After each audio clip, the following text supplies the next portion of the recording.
Assalamualaikum warahmatullahi wabarakatuh. Halo anak-anak, jumpa lagi dengan Ibu di pembahasan PJJ selanjutnya mengenai mikroskop dan makhluk hidup mikroskopis. Nah, coba lihat gambar ini. Tahu nggak kalian ini gambar apa? Ini adalah gambar bakteri Escherichia coli.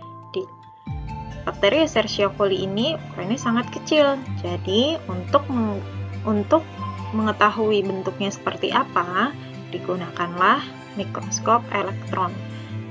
Yang A, di sini gambar A ini adalah bakteri Escherichia coli kalau dilihat dengan mikroskop elektron. Kalau yang B ini adalah bakteri Escherichia coli kalau dilihat dengan mikroskop cahaya. Nah, mikroskop itu apa sih? Mikroskop itu adalah alat yang digunakan untuk mengamati makhluk hidup yang berukuran kecil sekali. Seperti yang tadi kalian lihat di awal, untuk mengamati bakteri Escherichia coli bisa digunakan mikroskop elektron atau mikroskop cahaya. Tentunya hasilnya akan berbeda ya. Kalau mikroskop elektron itu hasilnya lebih tajam atau lebih bagus dibanding mikroskop cahaya. Oke, selanjutnya mari kita belajar mengenali bagian-bagian mikroskop. Bagian-bagian mikroskop di sini ada lensa okuler, ada sekrup pengarah kasar, ada sekrup pengarah halus, kemudian ada tabung, ada pegangan, ada meja preparat, ada pegangan kedua, ada penjepit objek, kemudian ada sendi inklinasi, ada cermin, ada kondensor, ada diafragma, dan ada kaki-kaki. Nah, mudah-mudahan nanti ketika ketika sudah tidak PJJ lagi, berganti dengan tatap muka, kalian bisa menggunakan mikroskop secara langsung ya. Yuk, bagaimana sih cara menggunakan mikroskop ini? Kalau sudah tahu bagian-bagiannya, gimana sih cara menggunakannya? Oke, langkah penggunaan mikroskop yang pertama adalah ambillah mikroskop dari kotak penyimpanannya. Kemudian tangan kanan kalian memegang bagian lengan mikroskop dan tangan kiri memegang alas atau kaki mikroskop. Kemudian mikroskop kalian letakkan di tempat yang datar, kering, dan memiliki cahaya yang cukup. Kedua, putar revolver sehingga lensa objektif dengan perbesaran lemah berada pada posisi atau satu poros dengan lensa okuler. Kemudian ditandai dengan bunyi klik pada revolver, itu artinya sudah satu poros. Jadi ini revolvernya diputar ya, sampai berbunyi klik. Kemudian yang ketiga, pasanglah lensa okuler dengan lensa yang memiliki ukuran perbesaran sedang. Cahaya yang tampak terang akan berbentuk bulat, seperti yang terlihat pada gambar. Hal tersebut dapat diperoleh dengan cara yang berikut. Pertama, kalian bisa mengatur diafragma untuk mendapatkan cahaya terang, kemudian mengatur cermin yang di bawah ini untuk mendapatkan cahaya yang akan dipantulkan ke diafragma sesuai kondisi ruangan. Pengaturan dilakukan dengan cara melihat melalui lensa okuler. Apakah pandangannya sudah terang atau jelas? Ingat bahwa beberapa mikroskop sudah dilengkapi dengan lampu sehingga tidak perlu mencari cahaya. Cukup mengatur posisi diafragma yang sesuai dengan kebutuhan cahaya terang dan lurus dengan lensa okuler dan objektif. Berikutnya, siapkan preparat yang akan diamati. Kemudian, diletakkanlah di meja mikroskop. Kemudian aturlah bagian yang akan diamati supaya berada tepat di tengah lubang meja preparat. Kemudian jepitlah preparat itu dengan penjepit objek. 5. Aturlah titik fokus untuk memperjelas gambar objek dengan cara memutar, pemutar kasar, atau makrometer secara perlahan sambil dilihat dari lensa okuler. Pemutaran dengan makrometer dilakukan sampai lensa objektif berada pada posisi terdekat dengan meja preparat. Ingat, jangan memutar makrometer secara paksa karena akan menekan preparat dan menyebabkan preparat rusak atau pecah atau patah. Kemudian lanjutkan dengan memutar pemutar halus atau mikrometer untuk memperjelas bayangan dari objek benda yang akan kalian lihat. Jika letak preparat belum tepat, kaca objek dapat digeser dengan lengan yang berhubungan dengan penjepit. Jika tidak tersedia preparat, dapat digeser secara langsung. Terakhir, setelah preparat terlihat, untuk memperoleh perbesaran yang kuat, gantilah lensa objektif dengan ukuran dari 10 kali, 40 kali, atau 100 kali dengan cara memutar revolver hingga bunyi klik. Usahakan agar posisi preparat tidak bergeser. Jika hal ini terjadi, kamu harus mengulangi lagi kegiatannya dari awal. Nah, setelah selesai menggunakan mikroskop, simpan ya, sesuai dengan tempat penyimpanannya. Selanjutnya, kita akan membahas mengenai makhluk hidup mikroskopis. Yang akan kita pelajari pertama adalah Kingdom Protista. Sebelumnya, saya sudah menjelaskan mengenai Kingdom Plantae atau tumbuhan dan Kingdom Animalia atau hewan. Protista merupakan makhluk hidup berukuran mikroskopis dan makroskopis. Mikroskopis karena ukurannya ada yang sekitar hanya 5 mikrometer sampai 3 mm saja.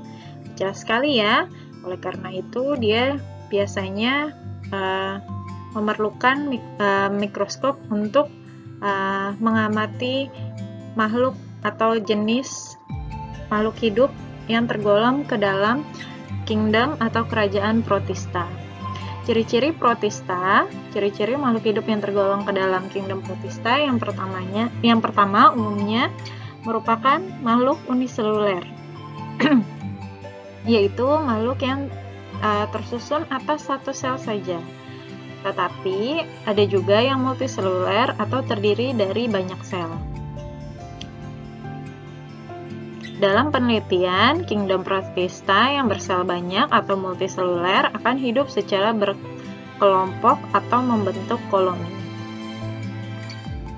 Kingdom Protista memiliki tipe sel eukariotik, yaitu makhluk hidup yang sudah memiliki membran inti sel.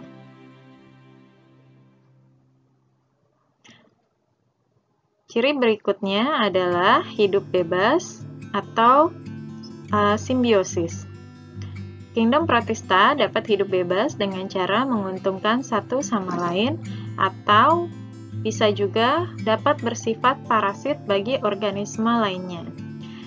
Jika bersifat parasit, maka makhluk hidup yang tergolong ke dalam kelompok Protista akan mengakibatkan banyak penyakit di sekitarnya. Habitat Protista umumnya berada di tempat lembab. Kemudian bersifat aerob dan juga anaerob. Bersifat aerob karena memerlukan oksigen untuk proses respirasi yang bertempat pada mitokondria, dan bersifat anaerob karena tidak memerlukan oksigen pada respirasi dengan bersimbiosis bersama bakteri yang bersifat aerob. Kemudian ciri Protista berikutnya bersifat heterotrof dan atau autotrof. Heterotrof karena beberapa makhluk hidup Protista memperoleh makanan dengan cara mengabsorpsi molekul organik, dan sebagian lagi bersifat fotoautotrof karena memiliki kloroplas sebagai tempat untuk menangkap energi matahari. Yang terakhir bersifat motil. Ada sebagian protista yang mempunyai alat gerak seperti flagel atau bulu cambuk, silia atau rambut getar, dan pseudopodia atau kaki semu. Dengan demikian, protista dapat disebut dengan motil yang bisa bergerak. Protista dibagi menjadi 3. Yang pertama, protista menyerupai tumbuhan, kemudian protista yang menyerupai hewan, dan protista yang menyerupai jamur. Protista mirip tumbuhan yang uniseluler disebut dengan fitoplankton, sedangkan protista mirip tumbuhan multiseluler disebut alga.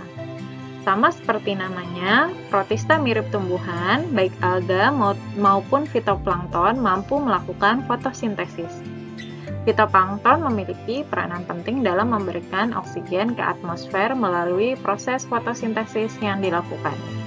Protista mirip tumbuhan diklasifikasikan ke dalam beberapa filum, diantaranya yaitu filum Euglenophyta, filum ganggang hijau atau Chlorophyta, kemudian filum ganggang coklat atau Phaeophyta, filum ganggang pirang atau Chrysophyta, dan filum ganggang merah Rhodophyta. Terakhir, film ganggang api atau Pyrrhophyta. Yang berikutnya, protista yang menyerupai hewan disebut juga dengan protozoa. Protista yang mirip dengan hewan memiliki ciri-ciri diantaranya bersel satu atau dikenal dengan makhluk uniseluler. Ukuran tubuhnya sangat kecil, hanya 10–200 mikrometer, tidak memiliki dinding sel. Pada umumnya bersifat heterotrof, hanya sebagian kecil saja yang bersifat autotrof. Hidup bebas atau sebagai parasit pada organisme lain. Reproduksinya bisa secara seksual atau aseksual, kemudian memiliki alat gerak pada umumnya. Protozoa berdasarkan alat geraknya diklasifikasikan atau dibagi menjadi ke dalam 4 kelompok, yaitu kelompok Rhizopoda atau protozoa berkaki semu, kemudian kelompok Flagellata atau protozoa bercambuk, kemudian kelompok Ciliata berambut getar, dan terakhir kelompok Sporozoa atau penghasil spora. Terakhir, protista yang mirip jamur memiliki ciri-ciri bersifat eukariotik, kemudian tidak memiliki klorofil, dapat menghasilkan spora, bersifat heterotrof. Protista mirip jamur bukan merupakan bagian dari kingdom fungi atau jamur, karena struktur tubuh dan cara reproduksi yang berbeda dengan kelompok fungi. Protista yang mirip jamur terdiri dari jamur air atau Oomycota, kemudian jamur lendir atau Myxomycota, dan terakhir Acrosiomycota. Nah, ini adalah contoh-contoh dari kingdom protista. Nah, yang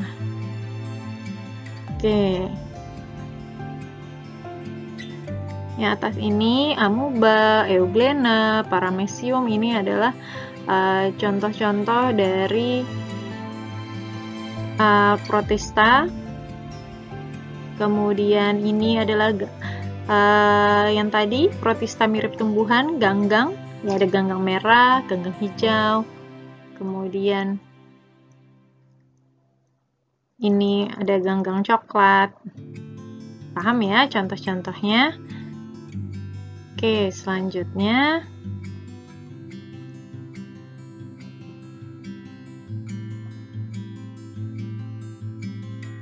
iya, kingdom Monera. Nah, kingdom Monera memiliki ciri-ciri yang pertama uniseluler, yang artinya Monera itu terdiri dari satu sel atau makhluk hidup yang terdiri dari satu sel tunggal. Kemudian bentuk selnya bervariasi, ada yang berbentuk batang atau basil, bulat atau kopus, spiral, Ada juga yang berkoloni atau tidak. Bentuk koloni yang terbentuk terdiri dari gabungan dua sel. Biasanya disebut dengan diplobasil atau diplococcus. Kemudian kubus atau sarcina, rantai atau streptococcus atau streptobacil. Ada juga yang berbentuk anggur atau staphylococcus atau staphylobasil. Kemudian Monera termasuk ke dalam kelompok prokariotik, yaitu sel yang tidak memiliki membran inti atau nukleus. Kemudian dia memiliki dinding sel.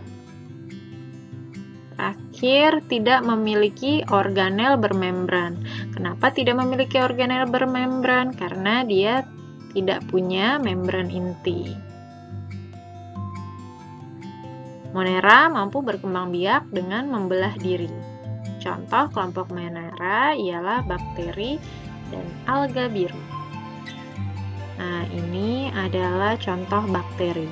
Bakteri yang terdapat di lingkungan kita ada yang bermanfaat bagi kehidupan seperti bakteri Escherichia coli yang bisa berperan membantu memproduksi vitamin K melalui proses pembusukan sisa makanan. Ada pula bakteri yang berbahaya bagi kehidupan seperti Mycobacterium tuberculosis yang menyebabkan penyakit TB. Nah, ini bakteri Escherichia coli, yang B adalah bakteri tuberculosis. Nah, ini adalah contoh-contoh dari alga. Oke ya. Ini yang tadi saya jelasin bentuk-bentuknya tadi. Kokus bentuknya bulat. Nah, ini namanya Chrococcus. Oke. Selanjutnya fungi. Kingdom yang ketiga saya jelaskan hari ini adalah fungi atau jamur.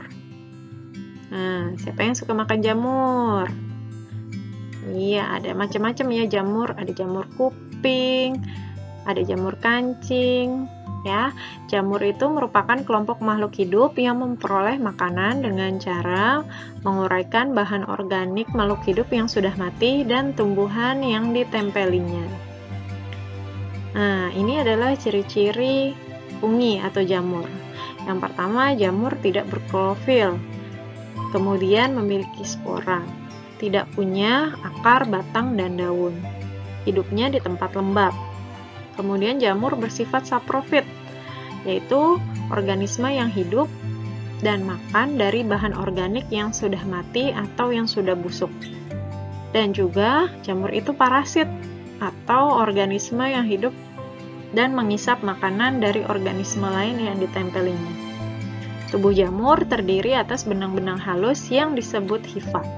Hifa saling bersambungan membentuk miselium.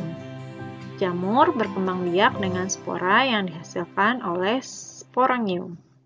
Contoh makhluk hidup yang termasuk kelompok jamur adalah jamur roti, jamur tempe, ragi yang dipakai buat tapai, kemudian jamur kayu. Oke, ini adalah contoh dari jamur. Mohon maaf, di sini ada gambar yang salah, yaitu Myxomycotina dan Oomycotina. Myxomycotina dan Oomycotina ini bukan termasuk kelompok fungi atau jamur. Mereka adalah kelompok protista, yaitu kelompok protista yang mirip dengan jamur. Saya ulang ya, Myxomycotina dan Oomycotina ini bukan kelompok fungi atau bukan kelompok jamur, tapi dia termasuk protista yang mirip dengan jamur. Sedangkan untuk Ascomycotina, Basidiomycotina, dan Zygomycotina serta Deuteromycotina baru adalah contoh-contoh dari jamur. Paham ya?